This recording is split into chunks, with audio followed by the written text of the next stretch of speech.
தொழுகும்போது நம்மளோட தொழுகையோட நேரம் அதிகமாகும். வயசானவங்க எப்படி தொழுவாங்களோ, அதுமாரி ரொம்ப ஸ்லோவா தொழுவோம். நபி சொல்லியிருக்காங்க, ஒவ்வொரு ம் பொசிஷன்ல இருக்கும்போதும் 7 வாட்டி மூச்சு இழுத்து ஒரு அளவுக்கு உணர்தலோட செஞ்சா அதோட பலன் கிடைக்கும் அப்டின்ட்டு.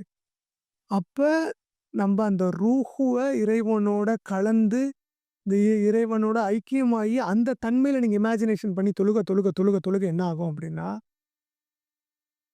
ஆட்டோமேட்டிக்கா உங்க பாடி ஒரு வேலைய செஞ்சுட்டு இருக்கும். மைண்ட் ஒரு வேலைய செஞ்சுட்டு இருக்கும். நீங்க அந்த இறைவனோட ஐக்கியமாகி, அந்த இறைத்தன்மையோட தொழுதுகிட்டு இருப்பீங்க. அப்படி இறைவனோட ஐக்கியமாகி நீங்க தொழுகும்போது, தொழுகைய முடிக்கவே உங்களுக்கு மனசு வராது. சலாம் சொல்லவே மனசு வராது. ஏன்னா, நீங்க இறைவனோட அந்த ஒன்றிணைந்த அந்த கான்ஷியஸ் ஸ்டேட்ல இருப்பீங்க. இந்த கான்ஷியஸ் ஸ்டேட்ல தான் அலி ரலியல்லாஹு அன்ஹு தொழுதாங்க.